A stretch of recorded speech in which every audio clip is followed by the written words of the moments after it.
Assalamualaikum teman-teman. Jadi kali ini kelompok 7 akan menjelaskan tentang harta dan kepemilikan. Sebelumnya perkenalkan, nama saya Renite Sarani dan teman saya Siti Lailatul Khairiyah. Konsep dasar harta. Harta atau dalam bahasa Arab disebut al-mal, secara bahasa berarti condong, cenderung, atau miring. Sedangkan secara istilah diartikan sebagai segala sesuatu yang sangat diinginkan oleh manusia untuk menyimpan dan memilikinya.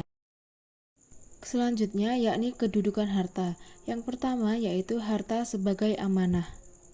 Kekuasaan manusia terhadap harta hanyalah bersifat sementara atau hanya titipan dan amanah dari Allah Subhanahu wa taala, hingga pada suatu saat nanti Allah Subhanahu wa taala akan mengambilnya kembali, baik melalui kematian, musibah, sakit, dan lain sebagainya. Yang kedua yakni harta sebagai fitnah atau ujian bagi manusia.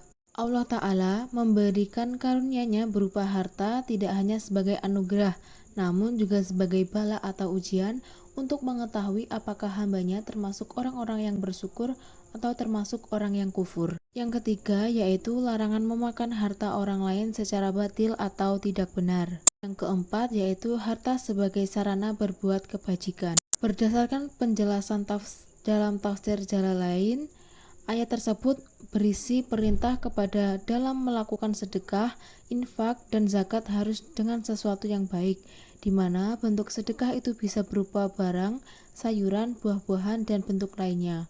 Allah Subhanahu wa taala selalu menyeru kepada mereka agar sepenuh hati dalam beramal.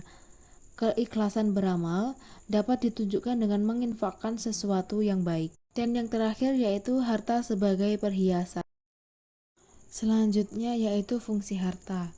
Fungsi harta yang sesuai dengan ketentuan syara' antara lain yaitu untuk kesempurnaan ibadah mazhar seperti salat memerlukan kain untuk menutup aurat. Yang kedua, memelihara dan meningkatkan keimanan dan ketakwaan kepada Allah Subhanahu wa taala sebagai kefakiran mendekatkan kepada kekufuran. Yang ketiga, meneruskan estafet kehidupan agar tidak meninggalkan generasi lemah. Dan yang terakhir yakni menyelaraskan antara kehidupan dunia dan akhirat. Kemudian pembagian jenis-jenis harta. Pembagian jenis-jenis harta terbagi menjadi 10, yaitu yang pertama, harta mutakawim dan harta ghair al-mutakawim. Harta mutakawim ialah segala sesuatu yang dapat dikuasai dengan pekerjaan dan diperbolehkan syara' untuk